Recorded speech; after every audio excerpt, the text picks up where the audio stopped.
The Earnestly Speaking podcast is a show that is founded on free-flowing conversation and may at times venture into mature subjects. Listener discretion is advised.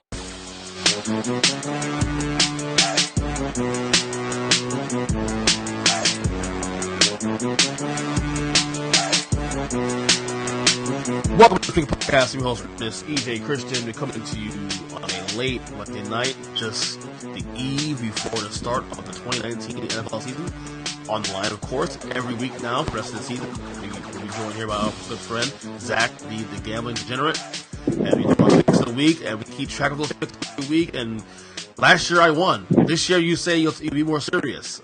I think you were serious last year. No. I mean, I gave your team way too much credit last year. That was my problem. So let me get it straight. So when you lose, it's because you didn't take it serious enough, and then okay, yeah, I will make sure I'll crush you this year. Plus, it is your show. I gotta throw you a bone. I can't. No. We don't go that way. No. I have to earn my keep here still, even though it's my podcast. I gotta earn my keep.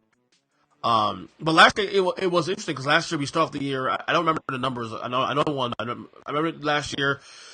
The first couple weeks, I got a big lead, in our picks, and then middle of the year, you started catching ground. I think I threw you like a 10-game lead after the first 3 weeks. It was a miracle I even made it back to almost respectable. As I roll my eye, of course. We say that. As I roll my eye. Anyway, so like I said, we are literally, as it's recording, less than 24 hours from the start of the season. Let's get the first game. Why not? Let's do it right now. First game first. Thursday Night Football. We have scroll here real quick. Make sure. All right. We have the Green Bay Packers heading to Chicago to face the Bears. The Bears are 3-point favorites at Soldier Field. I'm going to go different here. I'm going to take the over at 46 on this game. I think rust will play a big factor. That I think you can see a 27-21-ish type of game. I'm gonna go over here. So who's got the 27? I don't know.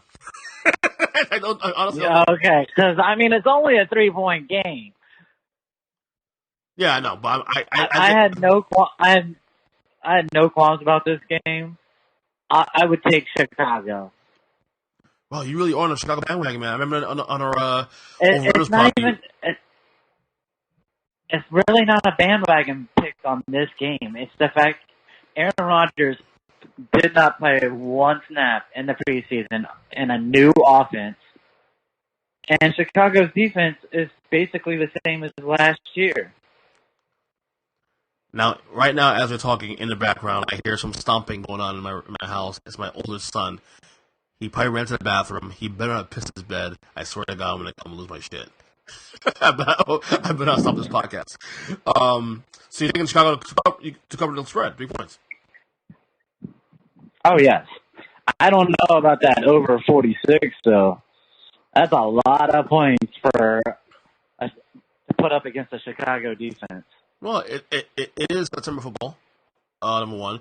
I will say this much, though. If I'm a Bears fan, I feel a little disrespected this line because this team was 12-4 last year, pretty much dominated, the Packers at the end of the year. The one Packers win they got against the Bears last year, the opening week, was, Aaron Rodgers' miracle. The Packers have there's no telling how good this team's going to be, and yet the Bears are only a 3-point favorite. Like I would feel disrespect from the Bears. I will say that. Well, good. That just gives them more motivation to cover this spread. All right, here we go. Let's go to Sunday games. Sunday games here we have the Minnesota Vikings at home against the Atlanta Falcons. This is an interesting game, actually. This could. I know it's only week 1. But if we're going to gauge maybe not necessarily you, but my over-unders and playoff picks and who can get in the playoffs, whatnot, if I had to gauge that, this is one of the early games of the season that you can look back and say, "Ooh, that have we gotten this game? Maybe we could have made the playoffs." Falcons at the Vikings. The Vikings are 4-point favorites here. I went ahead and took the Vikings to cover this game. I think Minnesota's won the division this year. I think Minnesota's going to. There's a lot to be proven in there, especially with Kirk Cousins. And I think Minnesota comes out the gate at least this week and just stumps on Atlanta. Honestly. Yeah, as far as the division goes, I could see this maybe even coming down to a 3-way tie with one game to go. This will be the most interesting division to watch, in my opinion. Yeah. But I'm right there with you. I think Minnesota covers this spread. And if they manage to blow out Atlanta week 1, I believe it could be really bad sign for Atlanta as a team all season. You think it's the all-in year for the Falcons? Well, I'm not fully on board with them being a 500 team. Yeah. I know we did the win-loss earlier, but this game could determine a lot as far as the heart of the team, just right out of the gate. Right. All right, so we're on the same page there. Okay, next game here we have your Washington Redskins heading to Philadelphia to face the Eagles. The Eagles, who are my Super Bowl pick in the NFC, are favored by 9.5 points. I'll be honest, I know why it's this low because it's week 1 and all that division game, all that, but I just can't. You can't talk me into the Redskins actually keeping this game close at all. I'm going to Eagles to cover this game easily, honestly. Oh, I'm right there with you. I honestly believe you could put a 1 in front of that 9, and the only way Philly wouldn't cover 19.5 is because they decide to run the ball in the fourth quarter. Right. I just don't see it. Yeah, I'm really hoping that Gruden gets fired after this season. That's a good chance he will, actually, to be honest with you. He's been a long time. What, 6 years now? 5 years? 6 years? Maybe 7? And he's done nothing but cause turmoil. Yeah. Him, the GM, they both got to go. You're not a Gruden guy at all, are you? At all? No, I don't think he was qualified to be a head coach. I think when we have talent, he has ruined the team. All right. Let's move forward. Another divisional game here on the East Coast. The Buffalo Bills heading to New York to face the Jets. The Jets are 3-point favorites. I'm actually intrigued by this game. I think this is a game that if Buffalo and New York want to kind of sort of get their way into the wild card race at some point down the road, this is one of those games you look at, it's like, okay, let's take it serious. Because I think both these teams are a player away, kind of like, 1 year away, from being a wild card team. But again, you never know what can happen. That being said, Jets favored by 3 points. I am taking the over at 40. I'm with you on it. It will be an absolute fun game to watch. Mm-hmm. Both young quarterbacks. I can't wait to see what Le'Veon Bell does after a year removed. I hope he balls out. Josh Allen? But Josh Allen, I said it before. He is so fun to watch. He reminds me of a young John Elway. Correct. Elway had no accuracy, but he could run. It is super fun to watch that young kid, and he can throw it 70 yards down the field, and they can just change a game in an instant. Mm-hmm. But I'll take the Jets just to cover. Oh, wow. Okay. Oh, wow. Oh, all right. Okay, moving on. We have the Baltimore Ravens coming to Miami to face the Dolphins. The Ravens are 6.5-point favorites. Over-under is 37.5 points. I went ahead and took the Ravens here to crush the Dolphins. I think the Dolphins will be the worst team in football this year, if not one of the worst teams in football. I think this is pretty easy. This could go 8 points. I can still like Baltimore to cover, honestly. Oh, absolutely. I think the Baltimore defense outscores Miami's offense. All right. That's how bad I think Miami will be this year. So give me Baltimore all day long to cover. And, dude, they're in tank mode also to begin with. The locker room is already kind of, like, pissy now because of it. So, yeah, why not? So, I'm with you. I'm surprised this line hasn't moved yet. So, okay. Next one. Yeah. San Francisco 49ers heading to Tampa and face the Buccaneers. The Bucs are 1-point favorites. The over-under is 50 here. I already told you in the last podcast we just did last week. that the Bucks are my surprise team. Not so much a playoff team, but a team that I think will go over their 6.5 win total and may play spoiled this year. And I'm also going to take the Bucks to win this game straight up too, because I'm sorry, I don't believe in San Fran this yet. Garoppolo looked like shit in the preseason. I don't know. Right. I just don't like the Niners right now. I don't like them right now. What's the line again? 1 point. Tampa, right? Yep, at home. And you're saying that you would take Tampa straight up to win. Yeah, they can win this game outright. Did they have a new rule where there's a half a point? They're not going to lose this game. Put it that way. They're losing this game. There's no way they'll lose this game. They will lose this game. I hate to break it to you. I know San Fran looked really bad last year, but that was with 2 different backup quarterbacks. Give me San Fran. Give me the -1. They win this game outright. Garoppolo looked like shit in the preseason. I don't care what he looked like. Okay. All right. Jameis is going to throw 1 touchdown to both teams.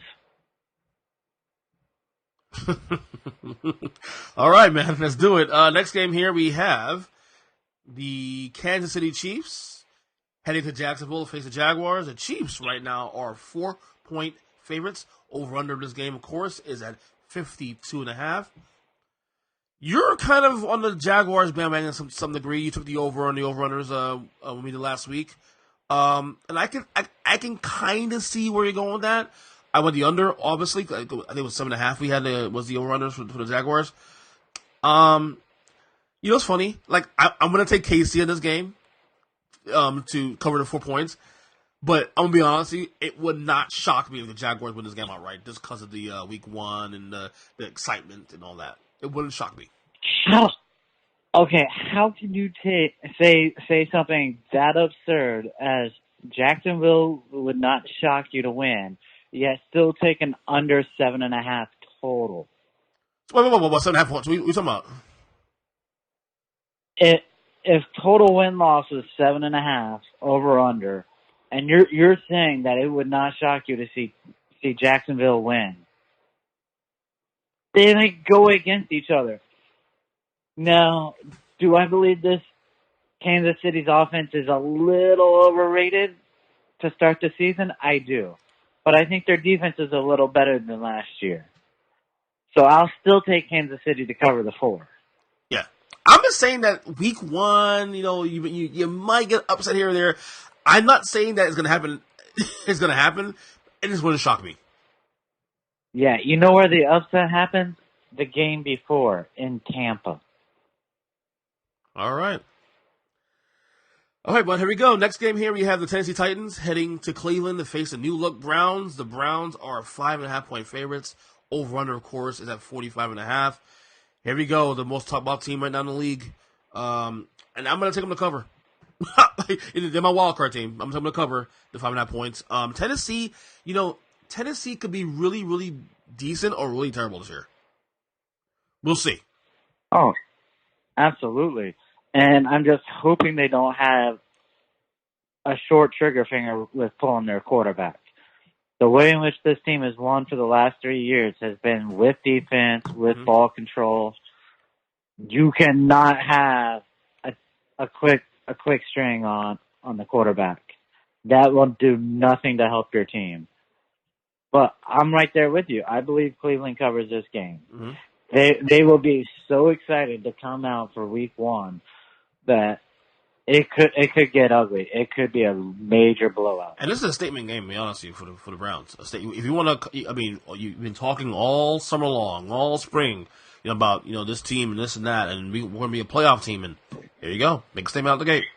Because if they lose this game, oh boy, I'm just letting you know. Oh, that would not be good at all. No, especially week 1. You know what I mean? So, all right. Next game here, we have the LA Rams heading to Carolina to face the Panthers. The Rams currently are 3-point favorites. The over-under is at 50.5. This might be my upset of the day, I believe, here, based on the spread here, I guess. Yeah. I'll take the Panthers. Wow. I mean, I know you're a huge Cam guy. Yeah. You really love the Panthers. You always have faith in the Panthers. Yeah. But if this was a 4:00 game, I think LA would be favored by 5.5. I agree with you 100%. That's the only thing that scares me, but it doesn't scare me enough to jump ship and get off the Rams covering this game. So they win and cover. Wow. Okay. Oh, yes. Wow. All right. Let's go to 4:00 games. 4:00ers. We have the Detroit Lions heading to Arizona and face the Cardinals and Kyler Murray and Cliff Kingsbury. Sorry. Detroit favored by 2.5 points. Over under is 47.5.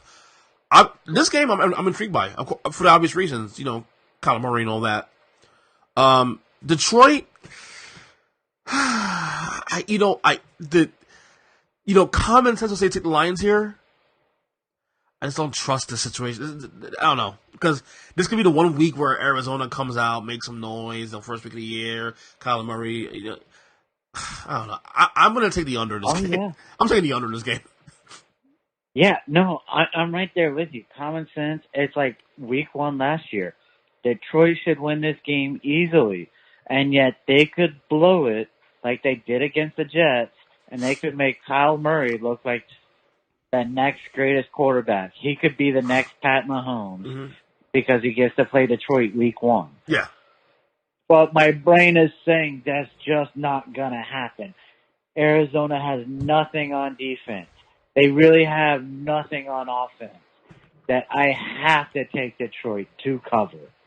Ooh. And I also, it's one of the few games I give Detroit a legit chance at winning. And so I have to stick with that. So you're taking Detroit straight up? Wow, okay, wow. Yes, I'm taking Detroit to cover. Oh, all right. Next game here, we have the Cincinnati Bengals heading to Seattle to face the Seahawks. The Seahawks right now are currently 9.5-point favorites, over-under at 44. This was easy for me, buddy. You already said it last week on the podcast. Cincy might be the worst team in the league this year. I'm taking Seattle to cover this game and then some. Absolutely. This should be a double-digit line. I don't even know why it's not. I get it. It's week 1. I think Vegas is a little bit nervous. They're trying to get a few bets in on the underdogs. Yeah. But I'll take Seattle to cover. Cincy, I think, and they, like I said, AD Green's out for quite a few weeks, and it doesn't look good. It doesn't look good. First-year coach, all that. Was it Zach, what was the guy's name, the new coach? I don't even know his name. Neither do I. Yeah, Zach Snyder, I think that's his name. Yeah, some shit. Okay. Anyway. Oh, I thought it was like Zach Taylor. I have no idea. Could be. Some jabroni. I don't know. All right. This is an intriguing game, actually, to me. The Colts, minus Andrew Luck now, who's retired, heading to L.A. to face the Chargers. The Chargers right now are 6.5-point favorites. Normally I would say, okay, take the Chargers because of home field advantage. They don't have home field advantage, okay? I'm taking Indy on the points here, plus 6.5. Yeah, this was the one game I was too scared to mess with the spread, and I just went with the over. I really believe this will turn into a high-scoring game. Wow. So over 44.5, okay. Yes. I like Indy here in this Well, one. I can't even really justify it because you would think, Brissett's first game of the season, they won't score that much. San Diego's missing player, or the Chargers are missing players. But when all of that's happening, you throw the logic out and you go with the other thought. So I'll go with the over. Wow. Okay. All right. Gutsy. All right. Next game here, we have the New York Giants heading to Dallas to face the Cowboys. The Cowboys right now are 7-point favorites. I want to see this line move real quick because Ezekiel Elliott, just finished his deal, his new deal with the Cowboys, 6 years, $90 million. Any thoughts on that? Yeah. What a horrible deal. Really? Yes, I'm sorry. He's a great back, but when you have all the money you have in that offensive line, which is by far the best in football, like you have two outstanding tackles, an all-pro center, an all-pro guard, you should be able to lead the league in rushing. And I don't get how you can have all of that money tied up and the running back. Mm-hmm. You still have to tie money up on the defense. One of the two players will not be returning or in the next year to 2 years. It's either Dak or it's Amari Cooper. They're either keeping Amari for this year and letting him walk in free agency, or they will franchise Dak for one season and then essentially let him go Kirk Cousins style. So you don't like the move? To me, I mean, it was twofold. Like, you had to pay him because he's the best player. But on the flip side, I feel like if Dak had a great year this season, you took a chance on Dak to have a phenomenal year, then you've proven that you don't need to pay the running back that kind of money. You can just lean on Dak, draft the running back, and be done with it. But that doesn't mean. He had 2 years on his contract. Yeah. The only team that made this deal look bad was Houston with what they paid for an offensive tackle to Miami. Yeah. And by the way, they did not extend him yet either. No. Yeah. I'm going to take the Cowboys here to cover, straight up.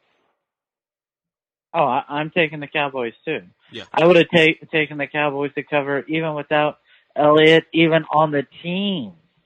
Yeah. The line never moved either.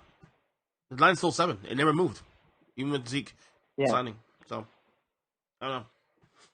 I mean, I guess Vegas has it close because of the divisional game. And Giants always play Cowboys decent. But, nah. Dallas wins in the blowout.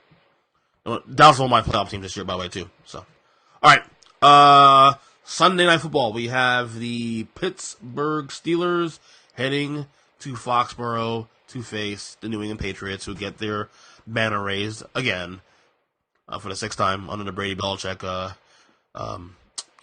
leadership group. The Patriots right now are 6-point favorites. The over-under in this game is 51 points. Call me crazy, Zach. I'm taking Pittsburgh on the points here. Pats win. I'm not. Pats win, but I think it'll be a closer game. I can't call you crazy when I'm taking the Steelers plus the points, and I legit think the Steelers have a shot at winning this game. Wow. Okay. Oh yes. I truly believe this defense is much improved from last season, and I think that's going to be the reason why they have a shot at winning this game outright. I also think this Steelers team wants to come out the gate to prove they don't need Bell and Brown. You see the answers to Brown. Yeah. You see, obviously, Bell, holding out last year. I feel like Big Ben has a lot to prove. I've already said numerous times over in the offseason right now that if you want the best value gamble for MVP odds, Big Ben is the guy to look at. Yeah, because just for the simple fact they always want to give the MVP to a quarterback now. And I think also the circumstances, too, also warrant at least a discussion. If the Steelers win 11-plus games this year after losing the 2 players they lost, and Big Ben throws for it's really only losing. It would really only be losing 1. Technically 1, because they didn't have Le'Veon last year. Well, last year, it's true. That's a good point. But still, Brown's it's a major piece of the offense. And, Saquon McBrown, he's still probably a top 3 receiver in the league right now, currently. We'll see how the year goes. How does this happen? How does this happen? A guy who sat out a year, cost himself $15 million, ends up looking more mature than a wide receiver that did everything he could to leave the team. I don't know. It should be possible that you sit out a year, kind of throwing a temper tantrum over $15 million, and yet you still look more mature than the wide receiver that's now in Oakland. Well, you know receivers are divas. Come on now, you know that. But, I mean, in Le'Veon's case, I understood what he was doing. Like, he wanted security beyond 1 year. I get it. I totally get it. You know, but I also get Pittsburgh's point of view, too. And also, in Le'Veon's case, too, there's been demerits prior to the holdout. Like, Le'Veon Bell has done things that warrant you not trusting him. See, that's the thing with Ezekiel Elliott. Even Ezekiel Elliott, to some degree, is also somebody that you have to kind of keep an eye on because of some of the off-field stuff. But Le'Veon had a lot of issues there, and he's a little on the older side too. On top of that, too. You think Jerry Jones got a clause in there to reduce the amount of guaranteed money if he gets into trouble again? Is Jerry Jones stupid? You think he's stupid? Yes, I do. Oh, he signed him to a $90 million contract. So, yes, I think Jerry is stupid. It kind of is an 8-year contract, to be honest with you. He really has an 8-year contract. But I do think there could be some stuff in there in that Ezekiel deal that maybe, the Cowboys can look at. Obviously, some clauses in there. I don't know. I've not read the contract, and I think nothing's come out really about clauses yet. But I don't know. Yeah, interesting to see. But yeah, I do like Pittsburgh in this game though. That's a win. Just to keep it close. I think this will be a competitive game. Kind of surprises too. They put this game week 1. Not complaining, but no, I agree. It kind of makes it when you look through the week 1 schedule. Week 2 might be a major letdown. We'll look at that. Well, obviously next week we'll look at that. So, all right, we got, as always, the new tradition, the newest tradition the last couple of years, the 2 Monday night games on week 1. I'll be honest, I'm not a fan of 2 games on Monday Night Football. Leave 1 alone, and that's it. I don't give a shit if it's just week 1. Just leave 1 and that's it. But anyway, 7 o'clock game, of course. First off, we have the Houston Texans going to New Orleans with the Saints. Wow, what a game to kick off the year in Monday Night Football. The Saints are 7-point favorites. The over-under is 53.5. You already know how I feel about the Saints this year. I think it's one of the teams that they'll take a step back this year. I am taking the Texans here, plus 7. How you feel? Yeah. I think Vegas made a horrible mistake with this spread. I'm taking Houston all day, and I'm calling this as a possible upset too. I really believe Houston wins this game outright. Is it really upset? Is it really upset now? I mean, look at the move they just made in the last couple of days. Like, couldn't you argue they might be the 3rd best team in the AFC, possibly in the Super Bowl conversation? Well, I felt like they were the 3rd best team in the AFC before they made the move. So. Oh, okay. Yeah. I think New Orleans starts out of the gate slow again, like they did last year. Yeah. Their defense struggles early. They're missing 2 defensive tackles.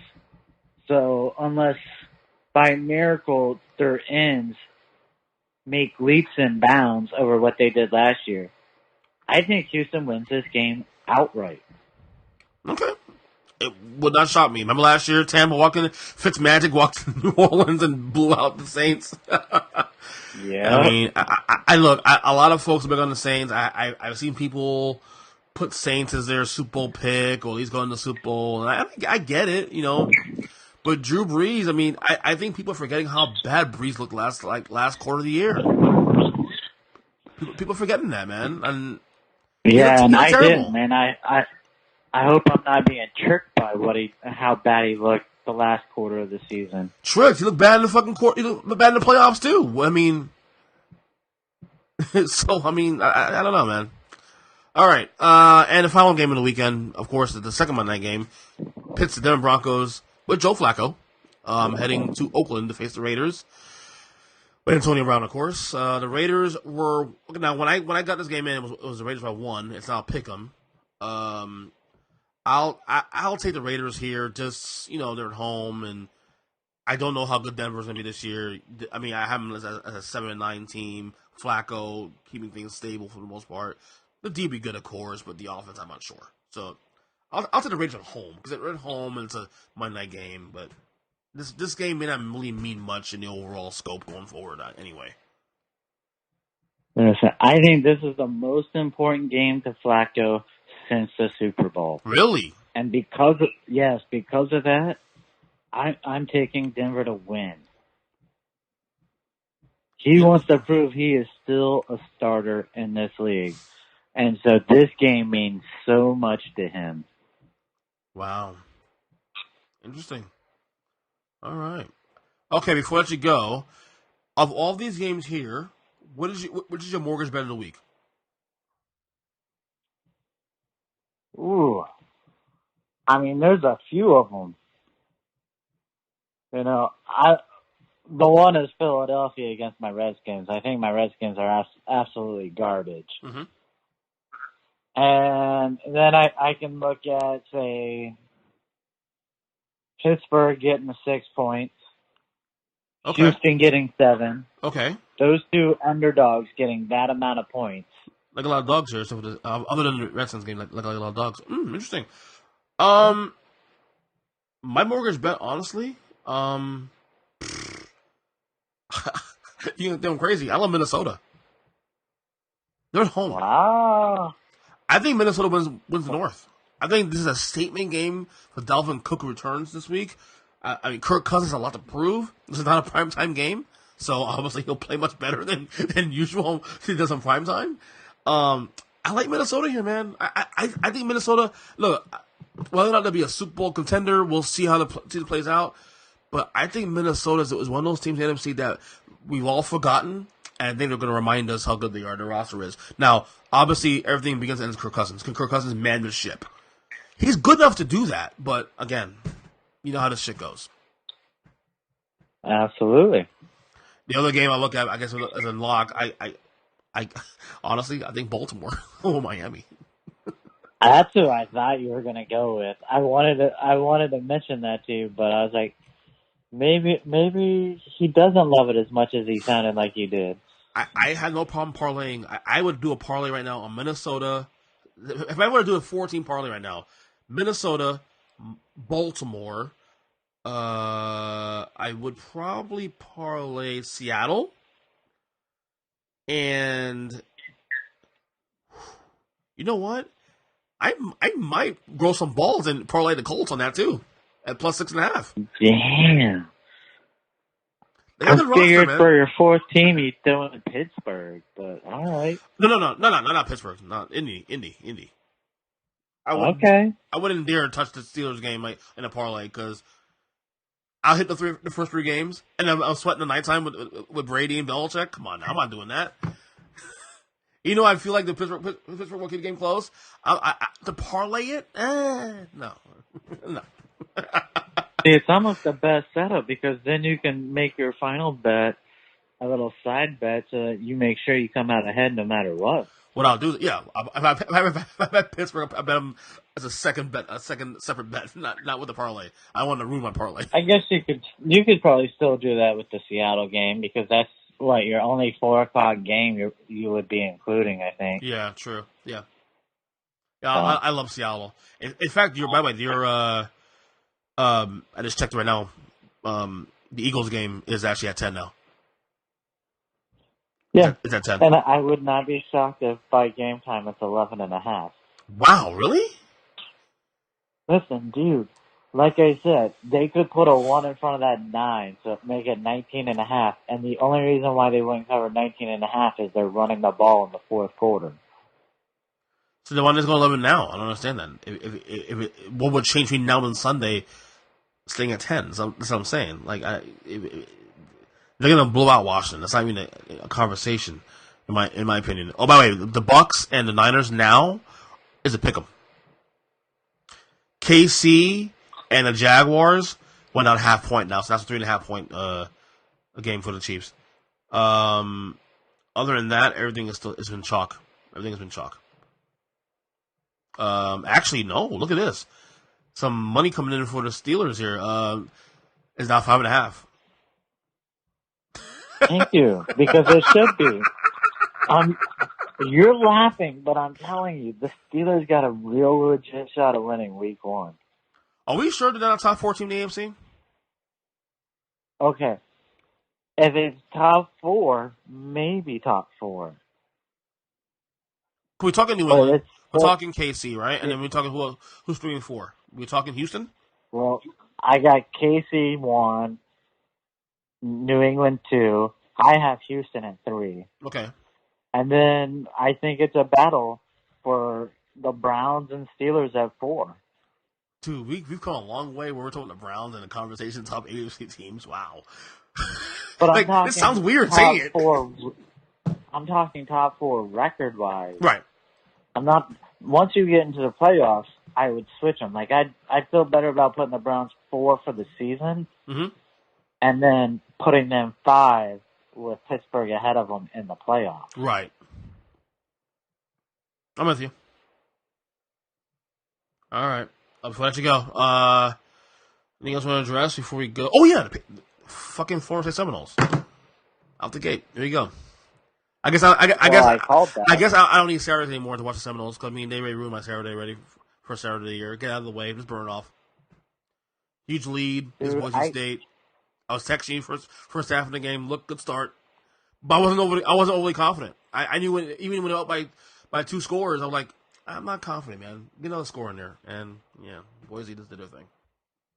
I had a guy at work talking of Florida State all week. And I finally got him to bet me. Like, first he wanted, to do it heads up, no line. But I couldn't penalize him for that kind of line. So I eventually gave him Florida State +3 in order to penalize him. And I cannot wait till I see this dude on Friday. Just to rub it in even more. I know it sounds bad being a Florida State guy, but I knew Boise State would win, and I was giving Florida State points. But it's where I am right now at Florida State. They do not stand a chance right now. The coaching schemes, the coaches in place, and we got 3 more full seasons of this with Willie Taggart. It is going to be a rough you think that they're too cheap to buy him out. They won't fire him. Because if you fire Willie Taggart and bring in a new coach, you will essentially be paying what Texas A&M is paying Jimbo Fisher. So you just can't do it. There is no way you can save face with your trustees and your boosters if you're paying Willie Taggart $5 million to leave, and then you pay another head coach $5 million to come in. It just can't happen. Yeah. I know the circumstances that happened in the loss, the way they lost, obviously, but there's some good. There had been some good be taken away from that game, right? I mean, Blackman looked pretty good. Yeah, in the first quarter.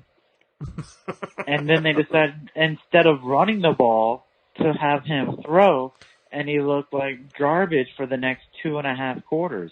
He was all I saw was 3 and out.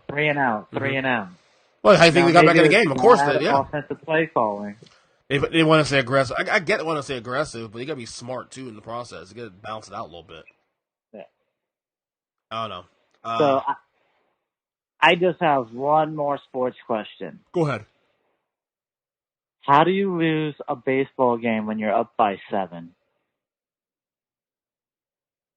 I don't know. Maybe we should ask the Mets because they know how. Shut up. We're not gonna talk about the Mets right now. See, I got so excited. I got a little excited last couple weeks, and their game out a wild card, and then they, you know how that goes. But again, if you're a Met fan like myself, you shouldn't be surprised. It's part of what they do. Okay, so if you are let down, then chances are you have not been a Met fan for a long time. I was starting to root for your team because I could still root against the Yankees, so I was still rooting against New York while rooting for your Mets. You know what sucks though, bud? You know what really sucks though? Is that They are a good team. Like, the way they've been playing the last couple months, last couple weeks especially, prior to the losing streak, you know, had they not started slow in the first month and a half, they'd be right in the thick of things. Because their roster is really good. Yeah. They haven't really had major injuries most of the year. Okay? So there's no way in hell they should have been as bad as they were to start the year. So they had to literally come from under the grave just to get back into it. But I knew it was hard to sustain, though. It's hard to sustain that momentum like that. No, you're absolutely right. And what was it? Your closer Diaz that you traded for? Yeah. Had he not started off so bad, you guys would be one of the wild cards right now. And instead, I think we're like 5 out now, the wild card, maybe more. Let me see real quick before I go, because I want to know. But yeah, you have the Cubs and the Phillies battling it out. God, man, this just sucks, dude. This really sucks. The Mets right now. I at least called the Nationals over the Phillies. I knew they were going to get better by getting rid of Bryce Harper. Okay, the Mets are only 4.5 out. 17 of the next 23 games are at home. That's the good news. Bad news is that you still got, 5 other teams are not battling out for the wild card, legitimately. The Nationals, the Cubs. You're not catching the Nationals number one. The Cubs, the Phillies, the Brewers, and the Diamondbacks. Yeah, it ain't happening. Well, I don't even think you can really count the Diamondbacks anymore. Well, they're actually a game ahead of us, though. So, there you go. Oh wow. Yeah, or tied. Damn. They actually are a half game ahead of us. Half game. No, I'm sorry. Yeah, a game ahead of us. The Brewers are a half game ahead of us. That surprises me. Well, they're playing better baseball. They won 8 of the last 10 games, though, so they're playing better baseball. Yeah.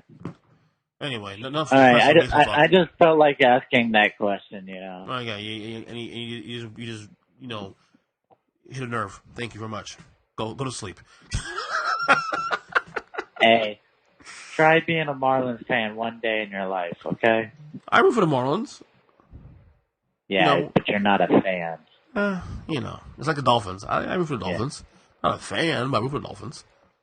Hometown. Yeah, it's different. It's very different. When your team gets bought for $1.2 million, and then you say you have no money for payroll. Yeah. Pretty bad. Pretty bad. It's pretty bad to be a sports fan in this market here in South Florida. I mean, the best team right now on this market is the Heat still, and that's not saying much. Well, I mean, they got Jimmy Butler. We'll see what happens. I don't know. Yeah, you're like a 6 seed. Yeah, it's a playoff team. So, anyway, Zach, next week we'll do this again. All right, buddy. Can't wait to count up my wins. Let's see what happens later. Later.